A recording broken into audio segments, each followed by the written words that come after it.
Baby, we can do it. Take your time, do it right. We can do it, baby. Do it tonight. Let's do it. Mm, mm, mm, mm, Let's do it. What's up, y'all? This is Ty. How you doing? Happy New Year. I know you're saying, why is he singing that? What does that have to do with Hidden Figures? That has nothing to do with the movie Hidden Figures. It's not even in the soundtrack. My goofy self, the song was in my head. You know how I do. When I hear something get in my head, I gotta sing it. We can do it, baby. Do it tonight. I'm showing my age with that one too.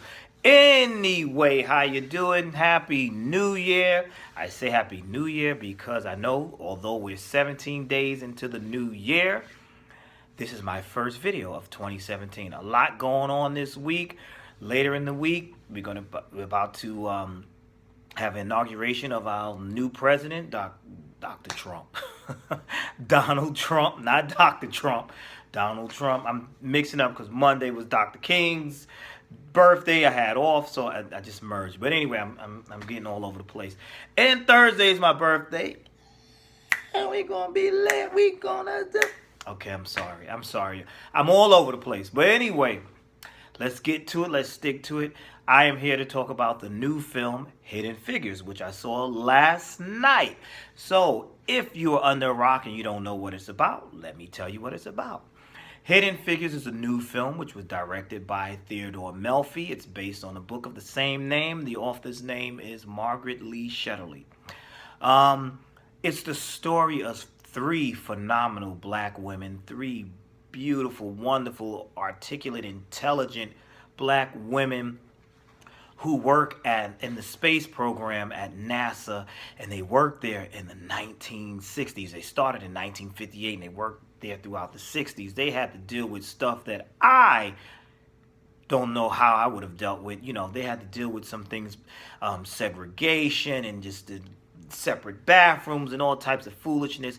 Then they had to deal with not only racism but sexism because they're women. You know, there are a lot of idiots that don't think that women are smart or women can't do this or that, when we all know women are very smart. And, you know, what would we do without women? Women are smarter than men. Come on, stop it. Anyway, that's a whole nother topic. Anyway, the film shows their progress and their personal lives and how they go through this. And this is based on a true story. I must say I really, really enjoyed this film. I thought it was uplifting. I thought it was very inspiring. And I was a little upset. Let me tell you why I was upset.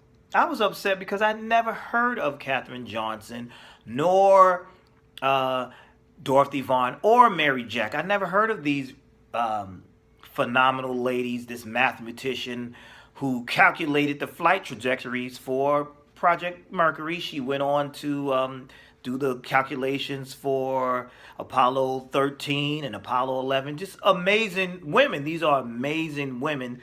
And I guess it's because of, well, I know it's because of the racism in society. I didn't hear about these women. Nobody taught me about this in school. I didn't hear anything about these women. This is a big deal. This should have been, you know, but let's not complain. Just be glad that the movie is out now. And I'm so glad that the real life Katherine Johnson is alive. She's like 97 or 98. And her husband's alive too. She's alive and she can see this film and she saw the film. And that's just beautiful. That's just wonderful. But anyway, like I said, the film stars... Did I say this already? I don't know. The film stars... I'm sucking. I know. I'm sorry. The film stars Taraji P. Henson. We know her from Empire. Cookie, you know, the sassy Cookie. She plays Katherine Johnson, the mathematician. Octavia Spencer, who plays Dorothy Vaughan, the informal supervisor. And Jonelle Monae, who we know for her singing, who plays Mary Jack. And I'm saying this cast is great. Kevin Costner rounds out the cast. Christian Dunst, Jim Parsons from Big Bang Theory. Glenn Powell, who I love from Scream. Why can't I speak today? Scream. From Scream Queens. If y'all watch that, he was hilarious on that. And my boy, I always mess his name up, Mahershala Ali. I pray I said his name right. He's from, I call him Cottonmouth. He's been in a number of things, but I really enjoyed him in Luke Cage when he played Cottonmouth. Excellent. Was mad when they killed him off. Spoilers for those who didn't see Luke Cage. But anyway, back to this. I keep saying that. Let's get back. The film was, to me, inspiring. It was uplifting. It was funny. It was sometimes sad to see Catherine go through her struggles. Imagine you're at work and you can't use the same bathroom as your white counterparts.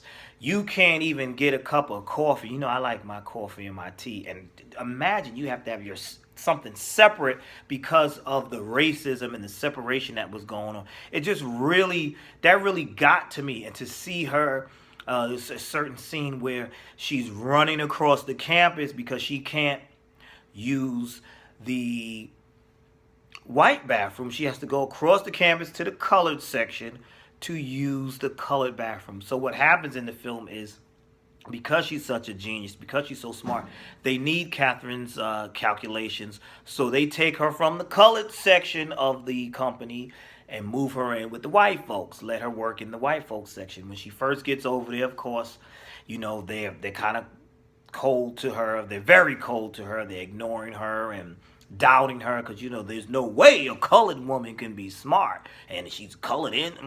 No. So, you know, they don't want her near. They don't want to be near her. But she proves herself.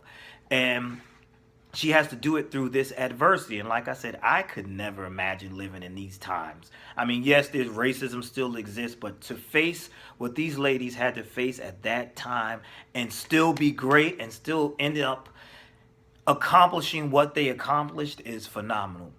I recommend this film. I think you should go see it. I thought it was, like I said, very inspiring. I think you should take your children to see it, maybe some class trips or whatever. You know, just a great story that I'm glad it got to be told. It inspired me because I said, well, hey, they had to face way more than what I had to face. And if they could do it back then with all that, the challenges that they had, then I know I can go after what I want. So I want to keep this one short. I don't, you know, I just want to say, oh, congratulations. The film is #1. I think this is the second week that it's been #1. Octavia Spencer was nominated for a Golden Globe for her performance. I really have to shout out Jonelle Monae because I thought her character, Mary, I thought she was funny, sassy. I didn't know Jonelle Monae could act. I know she's a great singer, but she's also a great actress.